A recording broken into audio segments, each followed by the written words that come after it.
the broad equity market in the United States has been such a favorable game for the last 12 years, why would you look for value at unloved industries, right? Why would you look towards the commodity sector? And so as a consequence of that, that sector has been starved of cash. And that just means we're lacking the supply that we need to meet demand. And, there's a lot of conversations around, okay, but we're looking at maybe a pretty severe recession, maybe a globally coordinated recession. And what will that do to the demand for commodities? And it's a really important question to ask. You're listening to Kerry Lutz's Financial Survival Network, where you get valuable information you just can't find anywhere else. To thrive in today's trying times, you need the Financial Survival Network, now more than ever. Go to financialsurvivalnetwork.com and get your free newsletter and gift. Financial Survival Network, now more than ever. Welcome. You are watching and listening to the Financial Survival Network. I'm your host, Kerry Lutz. Well, got a new guest today, somebody who I have run into a number of times over the years, never really connected with. Jay Martin. Best place to find him at this particular moment is thecommodityuniversity.com. And, I'm from Cambridge House, from VRIC, the Vancouver Resource Investment Conference. Jay, really glad that we got this opportunity to connect here and to talk about what's going on in the world, why commodities are the place to be, especially with what's heading down the path. Hey, what's your take on where the world is at right now, and especially commodities? Hey, well, Kerry, first, thanks for having me on. I'm excited to chat with you, and it's good to be here. That's a colossal question you just threw out. Where is the world headed? Let's do it, man. Let's do it. It's because it plays into my commodities thesis, I suppose. There's two major trends that I'm watching. You're probably watching the same too. And the first one is, we're in this transition at a high level. Some people call it de-globalization. Some are looking at the de-dollarization. Some are just looking at the fracturing of various geopolitical relationships. But inevitably, I think we're heading from one era that we've existed in for my entire life, which is the era of increased globalization, which has just meant more sharing of goods and raw materials, a wider variety of access to products and services at cheaper and cheaper prices. I mean, that's what opening up a global marketplace does. It creates abundance pretty much everywhere you look. And I don't think that trend of increased abundance is over, but I think that this decade is going to continue to be a massive hiccup along the way. And largely because that era of trust that we've existed in for the last 40 years is over. The trust has been shattered, and we will not be sharing raw materials the way we were over the previous 20, 30, and even 40 years. There's a handful of directions and reasons you could point to. I mean, the hot wars kind of explain it all, but we've been at war for a lot longer than the hot wars in Europe and the Middle East, right? If you think about the economic wars, trade wars, currency wars, a theme that Dr. Pippa Malmgren covers in depth is the hot war in cold places, which doesn't get a lot of media attention, but this is the satellite wars that have been occurring between Russia, China, and the United States. Fascinating, by the way, if your audience is keen to take a look into that concept of the hot war in cold places, but this is literal warfare that's been occurring in outer space. For example, Russia blowing up their own satellites with the intention of scattering debris fields through various orbits, making them inaccessible to American satellites, like crazy stuff like this. Nord Stream 2 would be another example of the hot war in cold places. That one got a lot more media attention, but what that concept refers to is the infrastructure war that's been occurring deep sea and in outer space on technology infrastructure. Anyways, now we're in the hot war era. It's real now. It's tanks, it's guns. If it bleeds, it leads. Now the media is covering it excessively. And how this factors into my commodity thesis, Kerry, is just that we've had a pretty predictable supply of pretty much everything we've needed, right? For my entire life, back to that. Whatever it was you wanted, whatever raw material, if you have the cash or the credit, you could go to the global marketplace and seek that out, build whatever you needed, bought material from wherever you wanted. That era is the era that's over. And in this new paradigm, and I don't think we know exactly how the cards are going to fall yet. I don't think it's going to be simple, fast or easy to predict. But what I do know is that countries will be a lot more guarded with the resources they have. And they'll be a lot more guarded with who they're selling those resources to. And they'll be a lot more specialized with the deals they're doing between allies or adversaries. China Russia selling natural gas to China at 50% the cost they'll sell to Europe this winter, for example, right? We're seeing lots of deals like this occur.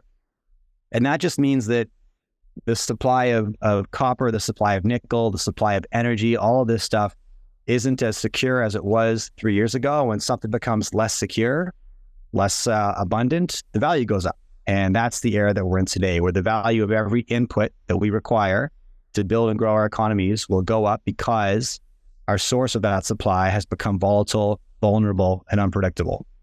All right. So I see an investment thesis emerging from this. And I do agree with you that I got a couple more years on you, and I'm a boomer, and we've had the best of everything during my brief lifetime on the planet here, from the time, in the 50s to the present. But yeah, I see what you're saying. One thing I find quite disturbing, the middle class in America, there was something 60 some odd million families. Now it's 50 something million. That's a huge decline that never saw anything like that in my lifetime. Since the beginning, the dawn of the 20th century, the middle class has only increased, and now we see it reversing. And this is happening in countries all over the planet, especially in the emerging economies, places like China, where really the economic growth, however it occurred, we could debate whether it's debt-driven and inflation-driven and all that, but the net result was a lot more people were living a lot better. Their caloric intake, you could debate the quality of the food, but they were getting, food was more abundant than ever before, feeding all these people. And now this is all, like you said, kind of coming to an end, and we're entering uncharted territory. And then add the hot wars into that, which are huge generators of inflation and commodity consumption. Because what do?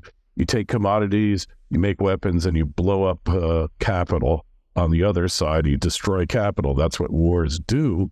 And yeah, it's great for the defense industry. It's not so great for the rest of us, though, is it?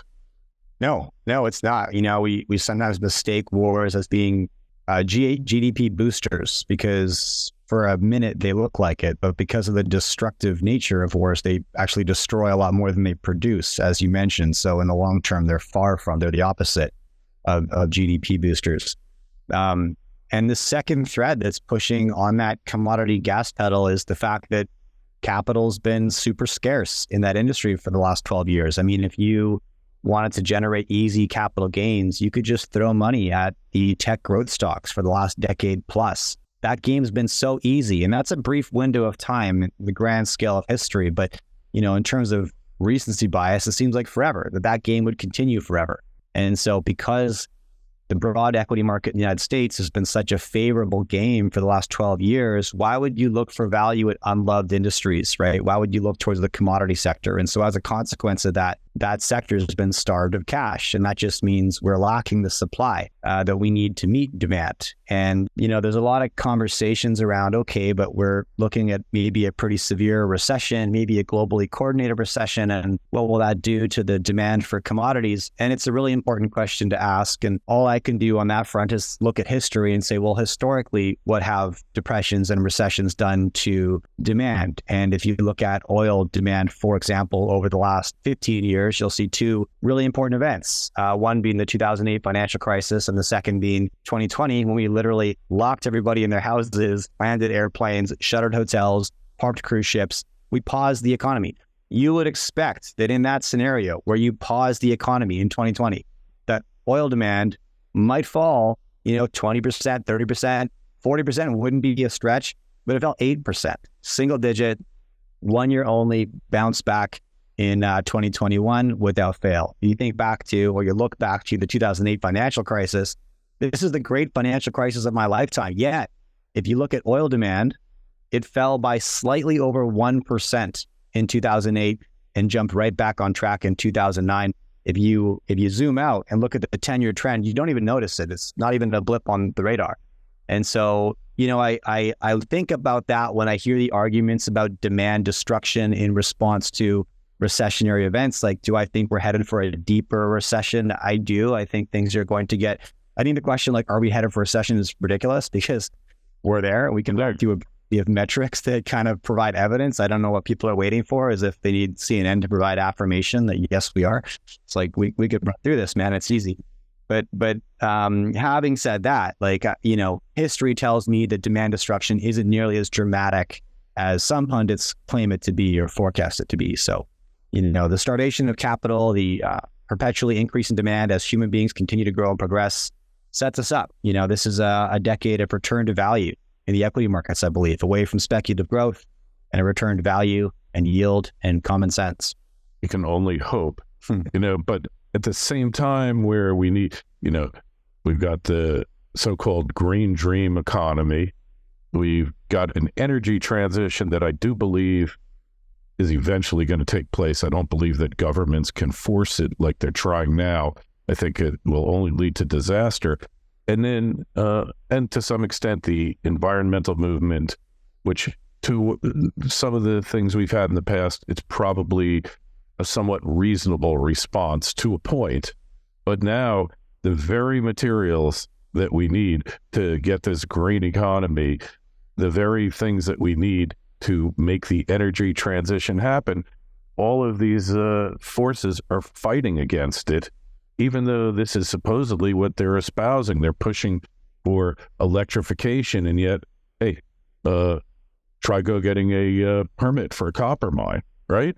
We got the IRA Act, and it's thrown billions upon billions of dollars at this sector to anybody with a trough willing to suck it up. But I don't see results yet. Do you? No. And investors are catching on to that. I just pulled up actually one of my more recent newsletters because there's a couple quotes I threw in there exactly in response to how ESG's kind of pivoted, Carrie, in the last really only like couple of years. So, in 2021, for example, 48% of investors were not convinced by ESG claims. That number is now up to 61%. This is investors just no longer believing in the promises made by corporates or governments, one and the same. The responsible investment category saw record drawdowns of $500 million in 2023. I mean, capital's exiting the space, but it's not hard to understand why, right? You can make these promises of energy transition, and it's easy to agree with. So yes, we need a clean, emissions-free source, renewable power. We need to protect the habitat, and I'm all for that. I've got 3 young kids. I spent a lot of my life in very remote, small towns surrounded by beautiful wilderness. Like, I'm quite intimately connected with what we stand to lose if we don't take care of the environment. But to say that we need to transition to renewable power, that's something we can all agree with. To think through step 2 is what nobody sems to be doing, right? It's like, okay, how do we build that infrastructure? Where are those materials going to come from? Do we expect that the same crowds of protesters who are pounding the table saying, leave it in the ground, right? Ban fossil fuels outright, all this stuff. Are they suddenly going to turn the sign around that on that side it says, and permit every mine globally because we need the copper, the nickel, the lithium, the cobalt that we don't have today? Like, that's not going to happen, right? And nobody wants to think to step 2, the strategy. I mean, setting a goal is fun. It's exciting, right? Creating the vision, like we can get behind that. But doing the work, like the important part, now we're there. That's where we are now. And it's no surprise that it's sort of being blown off as the smoke with which it was. And so I'm not shocked. I think probably like you, we were waiting for this event to occur because, it's easy for a politician to promise something in 2035. They're not going to have to keep that promise, right? Somebody else is. So it might be dead by then. We'll be dead. At least one will. Yeah, for sure. We can only hope, but yeah. So, yeah. And I think this is, those narratives sell really well in bull markets and strong economic times. It's not a surprise to me that as things have become tougher, debts become more expensive, credits become tighter, liquidity is drying up, that suddenly the ESG hype is dissipating in tandem. It's not a surprise to me at all. Which is why energy transitions need to be dictated, and I'm speaking my opinion here, they need to be dictated and implemented by the market, not by governments. Once upon a time in New York City, you'd go downtown, and before there were cars, and there was mountains of horse manure there, and it was disease outbreaks all over the place. And then we got the car, and all of that went away. But then the car, the automobile, the transportation, mass transit sector brought a whole bunch of other problems, but they weren't as bad as the problems that they replaced. There was improvement, and it's that failure to grasp history of how we got where we are that makes it impossible for these so-called planners to actually have a vision for the future. They don't, which is why the market, I'm a libertarian at heart and a free market proponent to a point. This is why we're in this situation and why it's probably going to lead to disaster here, Jay, on so many fronts. Maybe, yeah, in the short term, I think it's going to be rough. The horse manure crisis is such a great example because we're really challenged when we try to think through, long-term future. We don't factor in innovation, right, and technological improvements. I think during that crisis, the economists of the day and the city planners, by the way, were just predicting that New York was going to be buried under 10 feet of horse manure within 50 years. It was the doom and gloom story, right? It was it's actually like remarkably similar to the climate conversations we hear today about the inevitable doom and gloom that's maybe 50 years away from us, right? It was the exact same narrative, different enemy, same results. And innovation took us out of it, right? You could say, but cars are way dirtier than horses. Not in that number, right? Not when you were shuffling your feet through, 18 inches of horse manure you get down a New York City street. And all kinds of diseases were born out of that. And, the medicine didn't exist to treat. And so it was actually a very unsanitary way to live, and it needed to be solved. And sure enough, eventually it was solved. And we'll solve this too. It's easy to get really down on things, Kerry, because of how dire the economic outlook is, because of how irresponsible our government leaders are. We live in insolvent countries. It's like, how is this sustainable? All this stuff, right? And it's easy to get a bit like dire, but long term, I'm an optimist. I'm long human ingenuity and progress. And if you look at the long trend, it's hard not to be, right? But there's volatility along the way. There's always periods of reset. In anything, right? So we were talking about the commodity cycle that I think we're both quite aligned in our thesis there. And I'm bullish commodities this decade. I'm not a short-term guy. I'm a long-term value investor. Having said that, when you see these long-term secular bull trends, nothing goes up in a straight line because there's two factors at play. There's the long-term starvation of capital, geopolitical shocks, and this is going to create the commodity super cycle. But along the way, traders get in there and they overbuy and they oversell, And so, you got to ride those waves if you're in copper, if you're in energy, if you're in gold, whatever it is, because, 2020 was a crazy hot gold market, right? And it's been pretty tough ever since. And we throw our hands up, we're like, the market's over. No. This is how secular bull markets work, right? They're super hot for a period and then they're super cool for a period, right? Things get overbought, they get oversold, and then the puck rotates, right? So, a commodity super cycle, it expands beyond just metals. If you look at a 3-year chart of live cattle futures, it's like the hottest chart in the world, right? Grain's had its turn. Energy's been hot, it cooled off, it's hot again, right? Uranium's firing now. But, it's not all systems go at the same time, right? And so it's hard to time markets. I don't even try. I don't think anybody can, to be honest with you. And so if you acknowledge that you can time markets, but you believe in the big picture trend of where the world's going, because it's hard to predict, what the world's going to look like in a quarter, or what are interest rates going to be? And so, I don't know. Yeah.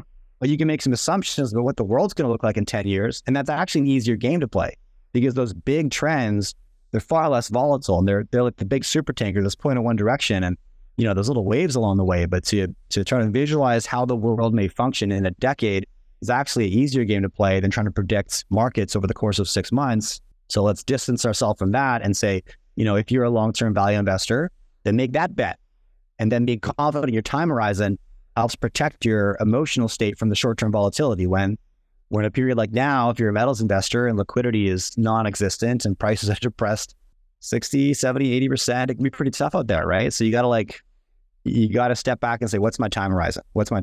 Very important question to ask. And the experts are always wrong. All right.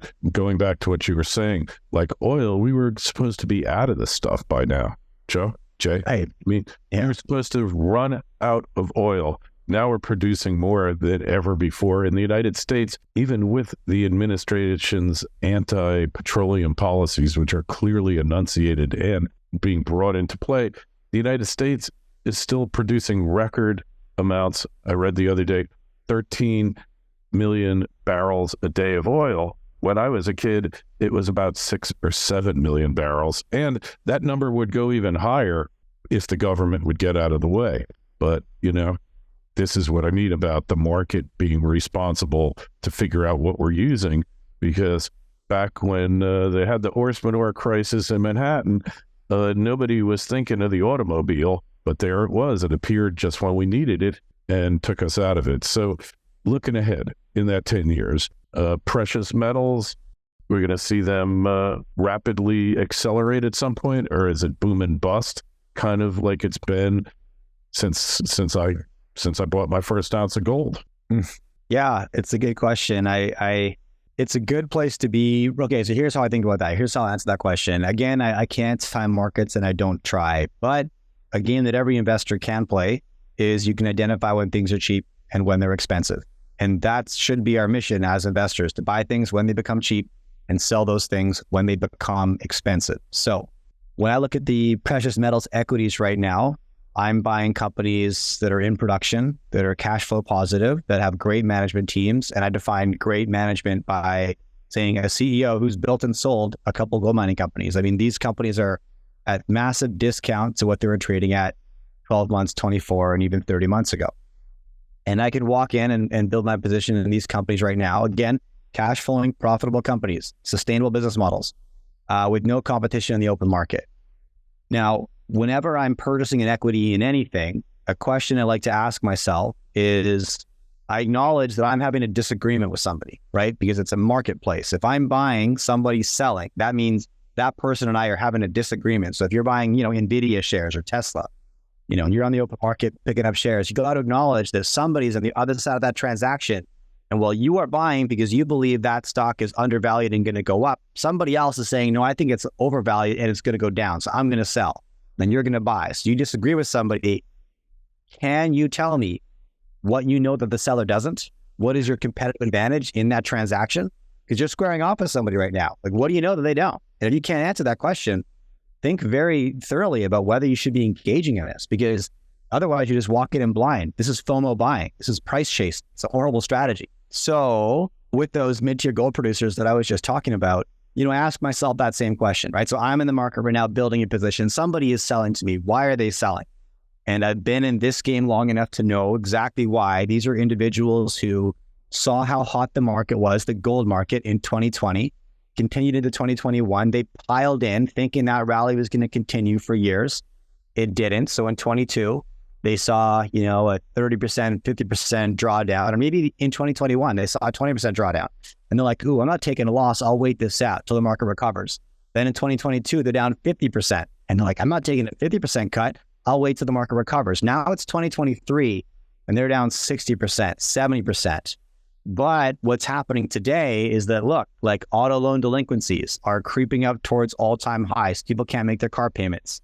Mortgage delinquencies creeping up towards all-time highs. People can't pay their mortgages.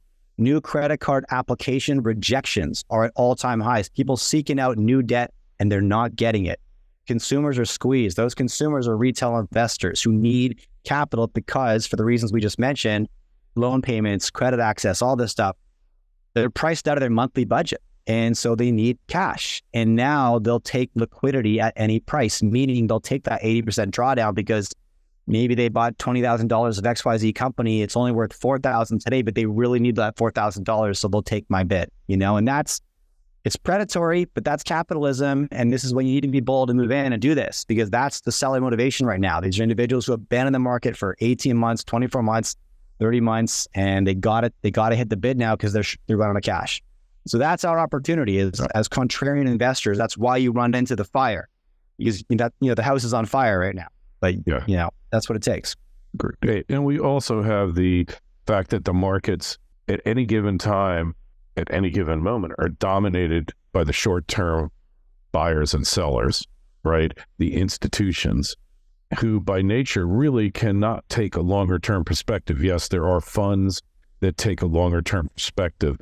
But the traders out there, they're all short term and they're looking for immediate profits. So that's where we as longer term investors don't have to be swayed by that. And we can actually capitalize on what for them is short term, better knowledge than you and I can ever have, because they know who's buying and who's selling and where all the stops are and all the bids are. So we don't have to concern ourselves with that because we're playing the longer term trend. It's an easier game to play too, Kerry. Like duration wins. If you think about the moguls in any industry that have outperformed their peers, it's because they stayed at the table for longer than anybody else, right?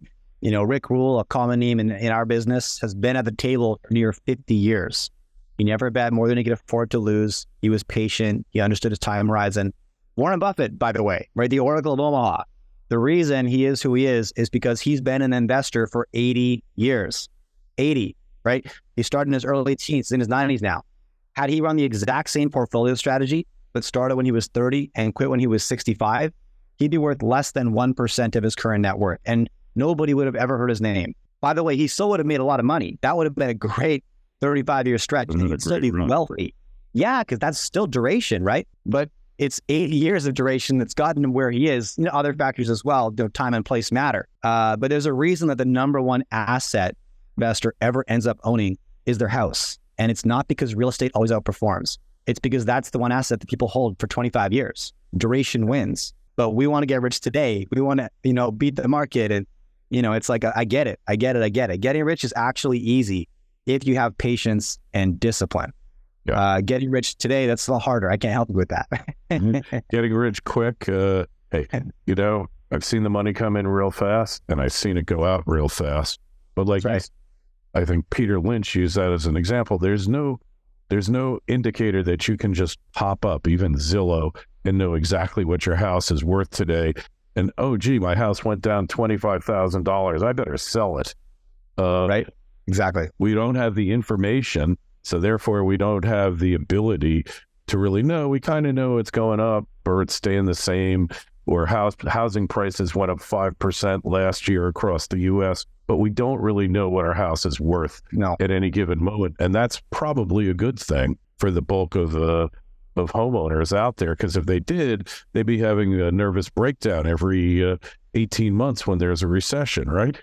Yeah. And what you just said is so valuable because we own our home. That's how we think about it. We didn't invest in our home. Now, sure, real estate investment's a whole different thing. But when we buy equity in a company, we are now an owner of that company. But when it comes to the markets, we don't think about that. We identify as traders. Many people identify as traders, but identify as investors, but operate like traders. They don't think of themselves as owners in a company when they buy ownership in that company, which is what you're doing when you're buying equity. But that mindset shift, like imagine, hey, if we could all flip that switch on our equity portfolios and think of ourselves as owners of companies as opposed to, traders or investors of shares. Most people, right? They're trading share prices. They're not actually investing in companies. It's a different game. Yeah. Yeah. Yep. It's so true. And that would eliminate a lot of the emotion. Generally, the emotions are what cost you the money, your inability.